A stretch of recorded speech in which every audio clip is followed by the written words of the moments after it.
Hello, everybody from Paris, and welcome back to our research workshop.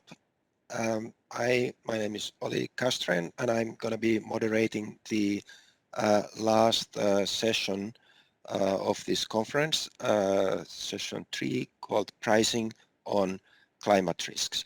And I think it's needless to say, it's a hugely topical area. And we are truly delighted to have 3 excellent papers in this session. I would just repeat here a couple of housekeeping issues for the presenters. You will have some 15 minutes time for your presentation, which will be followed by 10 minutes for the discussions and 5 minutes questions for the audience. The audience is invited to post questions on the chat function, and we will then pick up the questions from there. So without further ado about that, so let's move on to the first paper, which is titled Dissecting Climate Risks, Are They Reflected in Stock Prices? And the presenter will be Renato Faccini from Denmark's National Bank. Please, the floor is yours.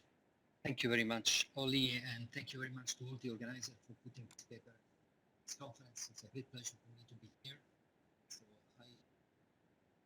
this is joint work with Rasmus Martin, George Skiadopoulos, and anything that does not necessarily reflect.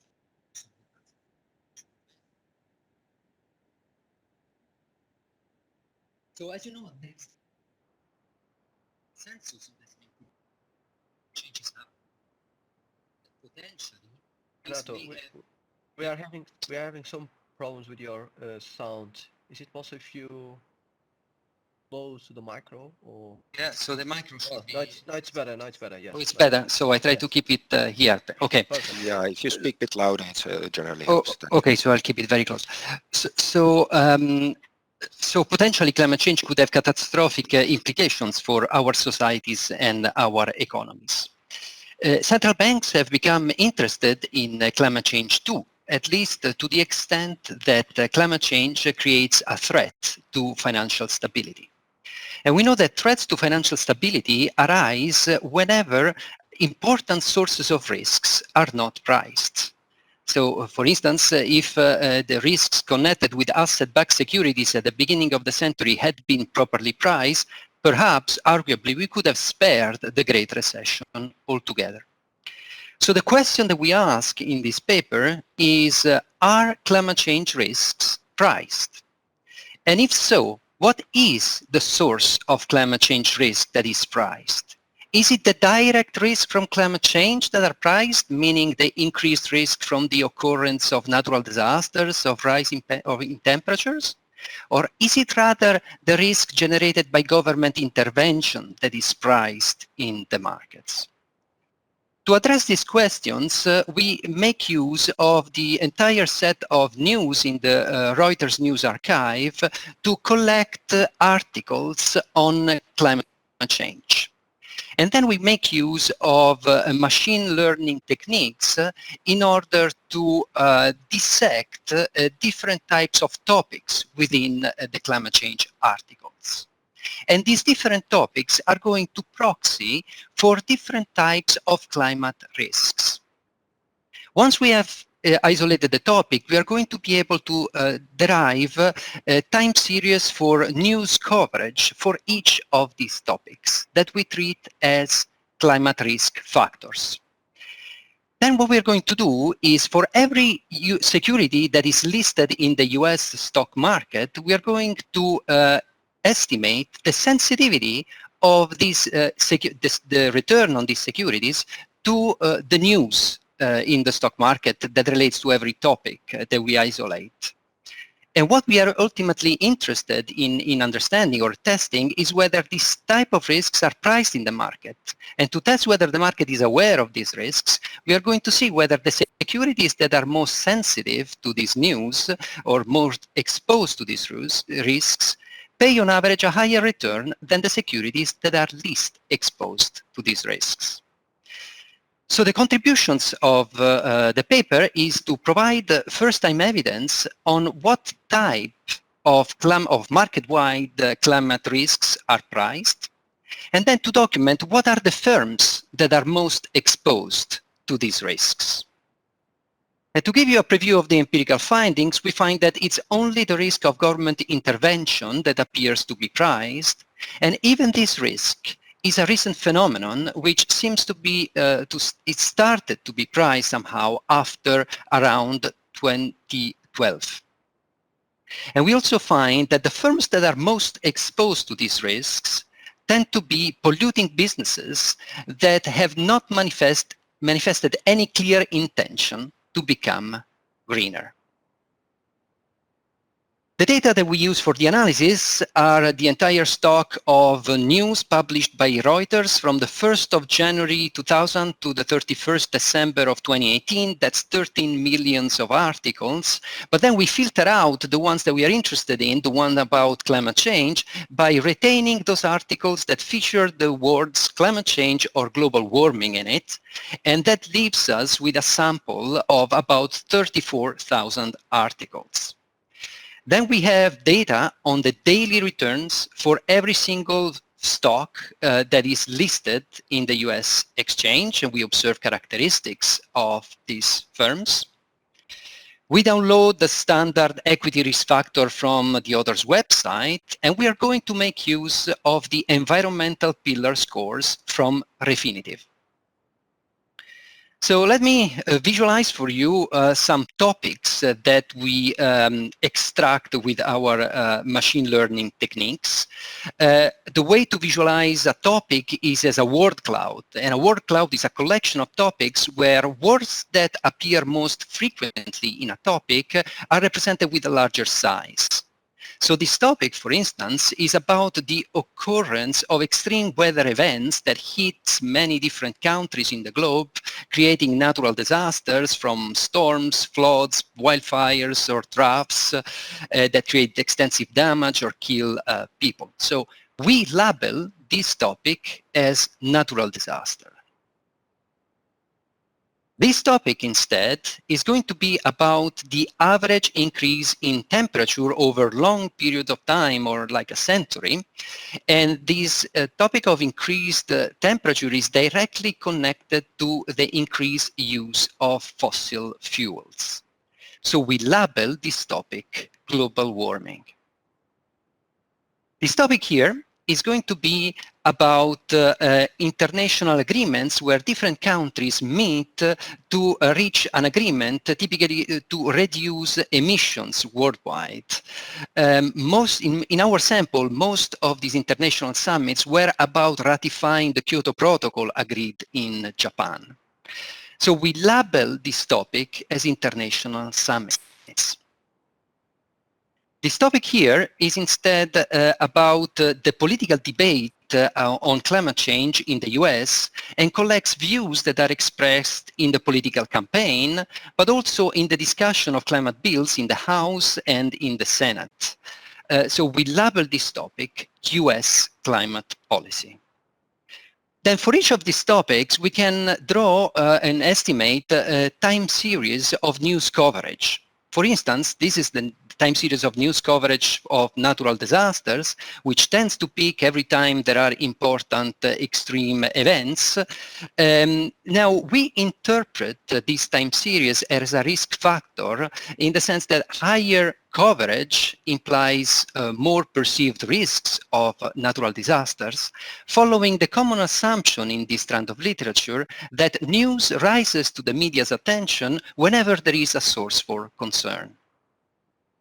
This topic here, or this time series of news coverage, is about global warming news, and it tends to spike when scientific evidence on global warming is published, or when important reports also are published, like the Intergovernmental Panel on Climate Change, which gets a lot of echo in the international press. Again, we interpret here a rise in news coverage as reflecting concerns about global warming. This is international factors, which also tends to spike whenever the United Nations gather together in some meetings. The aim of this conference is to introduce taxes on war tax, on carbon tax, or tax on pollutants.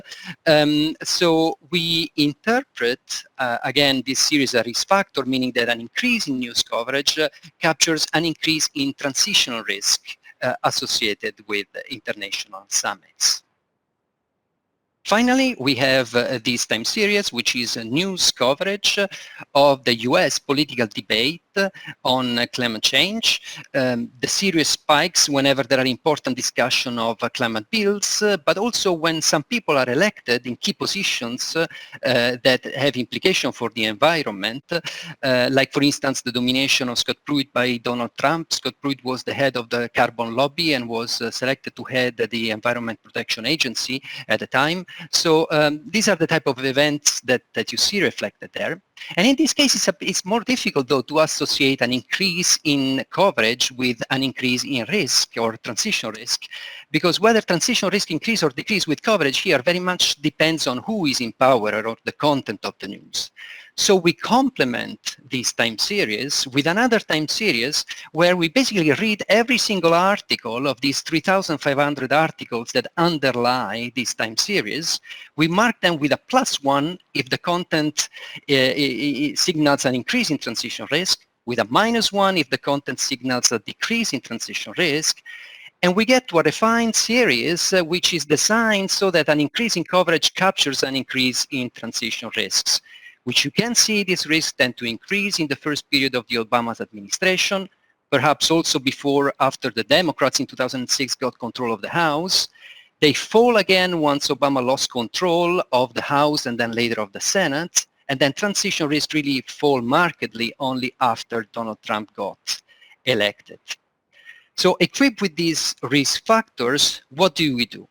Well, we do a series of tests. We use different methodology, different models. We also control for economic policy uncertainty or other sources of uncertainty. But let me give you just the main idea here of the exercises that are, some exercises are carried forth, which is portfolio sorts. Basically, for every security that is listed in the US stock market, we regress the excess return over the risk-free rate.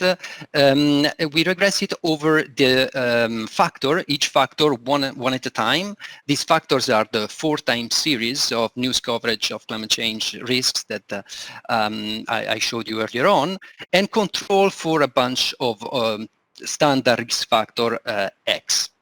So we can estimate the beta of every security I, which measures the sensitivity of stock returns for every security to a particular set of news. And then we group these betas into portfolios, ranking them from the securities that are most exposed to the risk and to the securities that are least exposed to these risks. And using a rolling windows estimation, in the end, what we are interested ultimately in testing is whether the securities that appear to be most exposed to these risks carry on average a higher return than the securities that are least exposed to these risks. So we estimate the alphas on the spread portfolios. And let me give you a preview, a quick overview of the results. So here, these are the returns on the spread portfolios for the international summits, global warming, and natural disaster factors when we carry out deciles and quantiles sorting and across 5 different models in panel EA to E. The bottom line is that hardly anything comes significant in this table, so we don't really recover any significant evidence of pricing for these risks. The only risk that we seem to find some evidence for pricing for is the one on domestic policy, showing here results for the narrative factor, the one we read manually every article. You can see we get significance for the overall period from 2000 to 2018 in the left column, but if you look at the center and the right column, you can see that the significance really comes from the very latest period from 2012 to 2018. That's what's driving the significance significance. So if these risks appears to be priced, then what are the firms that are most exposed to these risks? Here, if you look at the very end, column 5, the portfolio of the most exposed securities, you will find that these securities are the securities that also have the lowest environmental score. So they tend to be polluting businesses, as perhaps you would have expected. But what is perhaps surprising is that in portfolio 1, which is where you find the securities are perhaps used as a hedge or least exposed, you also find businesses that are that appear to be polluting or brown. So what may explain this puzzling feature is the fact that those securities, though, are also the ones that exhibit the higher positive change in the environmental score. So we interpret this finding as signaling that the market, when pricing these short-term immediate transition risks, is not just looking at whether a firm is currently brown or green, but also at the intentions in a forward-looking way, giving a premium, if you want, to firms that have been improving considerably in their scores. I think I'm over time, so I will just outline here the main conclusions. Basically, what we find is that only the climate risks from government interventions are priced. Direct risks from climate change risks or physical risks are not. How do we interpret these results? And what are the policy implications? So I think there are at least three interpretations that I can give for the results, not mutually exclusive. The first one is that there may be limited attention on the part of investors. Investors really realize these climate risks once they reach the political debate, and the political arena therefore serves as a wake-up call for investors. But it also may be that investors simply lack information about these risks, in which case, policy should really try to improve the regulation on disclosure of these risks. But it may be that investors are attentive, that they have information, but still they don't care. So that's the case of short-termism. If the investors are really focused on the very short-term returns from their investment and they don't care about risks that may be realized a bit more down the road. So this points to a market failure and therefore a need for policy interventions. Although I have to point out that from the point of view of central banks, intervening also requires showing that these risks are systemic and so a threat for financial stability, which we have nothing to say here. Thank you very much. Sorry if I went slightly over time. Thank you very much, Renato. It was very interesting, and I think you held the time quite okay still, given that I had my introductory remarks at the beginning. So thank you once again for that. The discussion for this paper is Klaus Dühlmann from the ECB. Please, Klaus, floor is yours.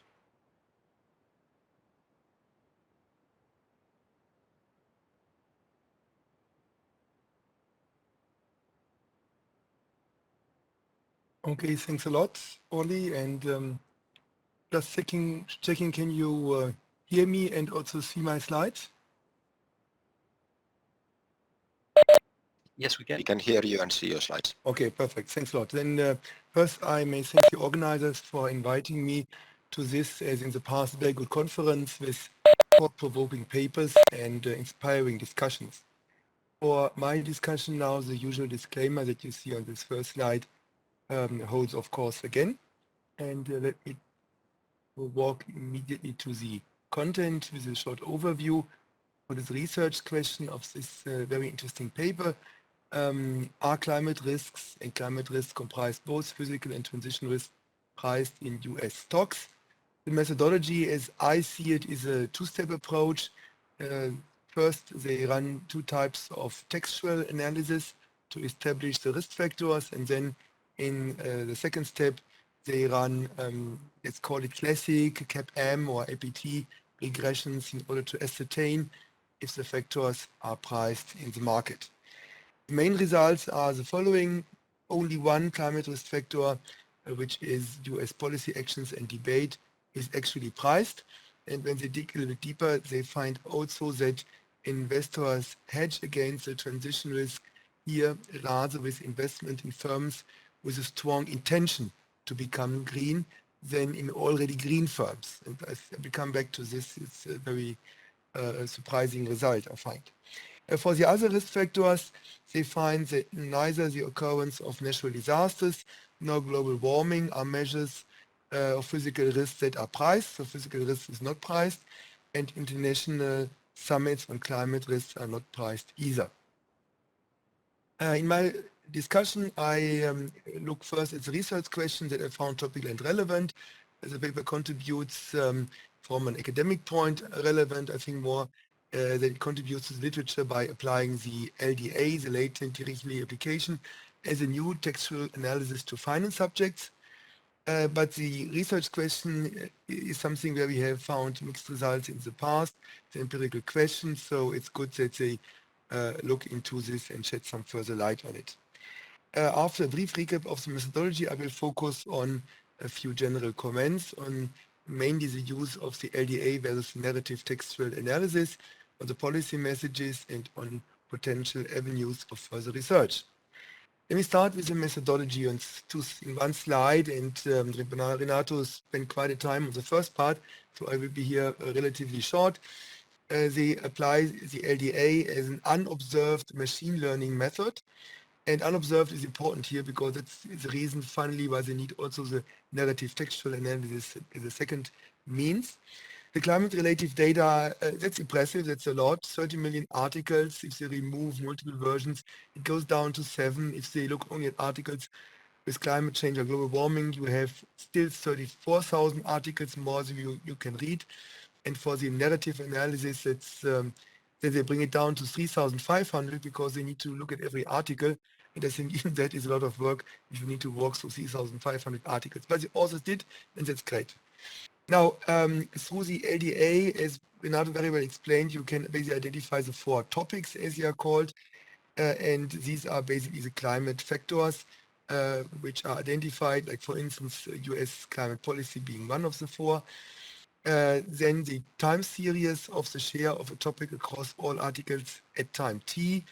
The time series of these shares gives you basically the intensity of news coverage, or in other words, the time series of the respective climate risk factor. And then you go into the second step, you look if it's priced, and here you sort the stocks based on sensitivity, the stocks returns to the respective climate risk factor. You compute returns of a long-short spread portfolio that is long in high climate beta stocks and short in low climate beta stocks, controlling for other risk factors. The risk factor is considered priced if this long-short spread portfolio earns a statistically significant average return, a positive alpha. And let me take the US climate policy as an example of one of the 4 factors. News coverage reassures investors here, as the authors argue that transition risks would not materialize. So an increase of this factor would correspond that transition risks would not materialize.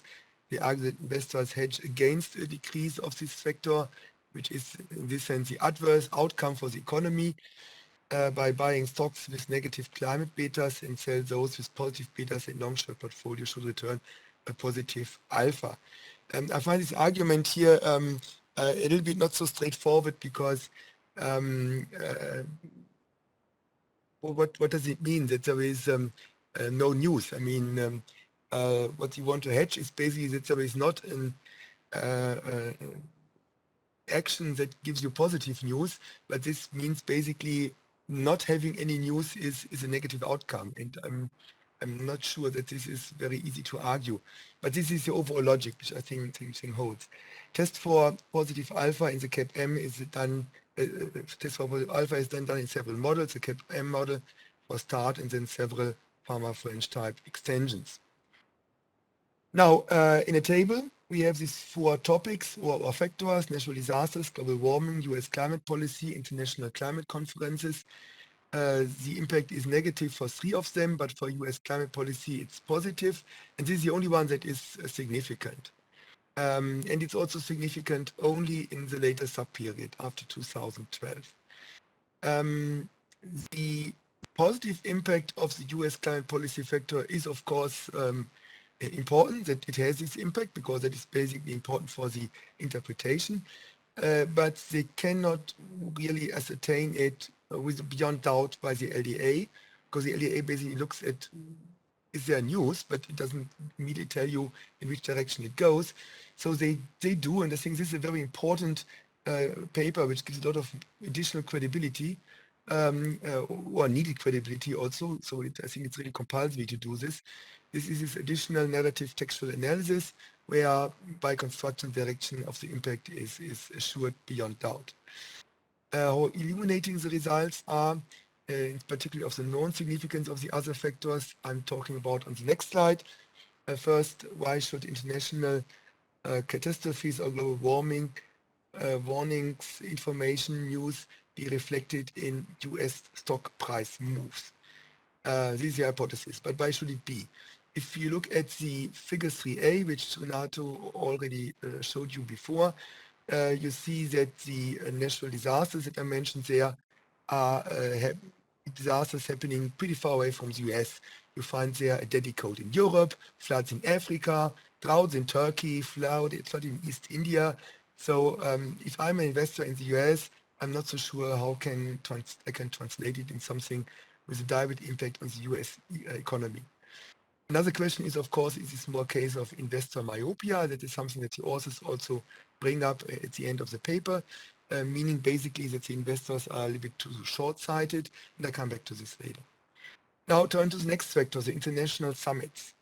Here, the impact may be ambiguous, and that may be also the reason why you don't find something significant. First of all, there is a relatively long horizon of the pledged actions. Then the question is, how legally binding are those? I think the original understanding was that these summits are not legally binding. This is a little bit evolving. Lawsuits are pending. As far as I know, I'm not a legal expert, but for the US, I think legally it's still not a binding nature that the summit documents have for the US. But still, I mean, this is an important question how impactful this is. The divergent, then even more important is maybe what is really the impact when you say impact on the economy. Obviously, if you take a decision which protects the climate, it may be bad for the brown parts of the economy, but very good for the green parts of the economy. So it's also ambiguous here.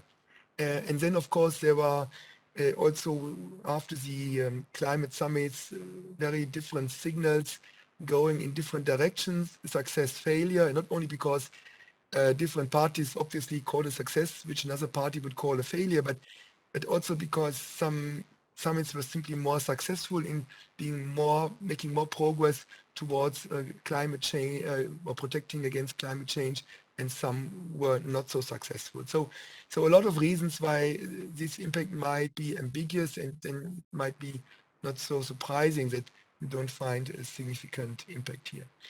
By far the most pronounced, now coming to the climate policy factor, which is significant. And here the by far most pronounced moves, and Renato showed you also the graphic before, were observed 2007 to 2011. So exactly at the time when it was not significant. And this is very interesting, and might be something to find out a little bit more about. Then another question related, is it conceivable that the climate policy factor has maybe also different sign of sensitivity before November 2012? If I look at the figures 3D, which was also shared, I think, before, you have here headlines like Obama announces a climate strategy, House passes climate bill. This sounds to me as if this is very much protective for the climate, but in the argumentation of the authors, very bad news for the economy. So for transition risk. So in this sense, maybe also the sensitivity changed in sign, which may be a reason why it was not significant, and you found only results later when it was more clearly going in the other direction. It was confirmed also by the narrative story. And here we come to... Close, please. We have to wrap up to be able to close the session, please. Okay, I will be very quick on the last two slides. So the paper comprises two analyses, I have said. It was explained well. So I wonder why we are not... I perceive this as a drawback of the static approach, that we have to do this manual checking in order to check the direction, but it was done. And let me move then more to the policy messages. The paper confirmed results that we have seen in other papers too. Physical climate risks are not priced, transition risk is priced, but only relatively recently. But there is one very new result, and that is that investors hedge against transition risk rather with investment in firms that have a strong intention to become greener, but they are not green. And Renato showed you the table with demonstrating that. And I really ask why. Why do investors, if you believe this hedging argument, take a bet rather than buying the green stocks directly? Usually, if you hedge, you take the instrument with the highest hedge efficiency, and that should be the green stock and not somebody who promised to become green. So this is, I think, an important question. Avenues of further research, investor myopia, has it changed recently? Second question, has physical risk become more priced recently? Because we had here also in recent years events affecting the US directly, wildfires, drought in California, and so on. And my last question, and here I close, is which role does the slow burning nature of physical climate risk play? Are investors maybe sanguine because they expect technological innovation to mitigate the risk before it fully materializes? And we see a lot of technical innovation which all goes into one direction, maybe by, i.e. by reducing the impact. Then are the adverse outcomes expected to occur maybe beyond the typical investment horizon? And the portfolio will simply look very different in any case, so they don't care so much. So this might be also something to explore a little bit more in order to explain better what we have observed. But my recommendation is not to wait until further research is done. If you're interested in the topic, read the paper now. It's worth reading it. Thanks a lot. Thank you very much, Klaus. And I would leave very short slot for Renato to reply. But let me now take in here also at the same time one question from the audience. So you can cover all the points in one go. So Jacob has a question. To what extent are you able to distinguish between systematic and idiosyncratic news? Your results suggest that you may inadvertently be bundling the two. And please, Renato, go ahead. Yes, I think that, so perhaps, every methodology has its pros and its shortcomings. I don't think, this one is one that allows to disentangle what is new from what is not. The identifying assumption is that more news here reflects more concern. So I have to think more about it, but I think, this may be one shortcoming. Jacob, thanks. I very briefly, because I know we are over time, I just wanted to thank you, Klaus, very much for having done such a thorough analysis of the paper. If you could please send me the slides, because this is really an amazing work that you've done. There are so many comments. I just can say that I agree with lots of the points that you've taken. Maybe international summits, they are not a transition risk after all. Yeah, I mean, I don't have time, but I think, most of the points really were well taken. Rather give time to the next speaker, perhaps. Great, thank you very much, Renato, Thank you so much for respecting time. Thanks. Yeah, and thank you once again for a very interesting paper.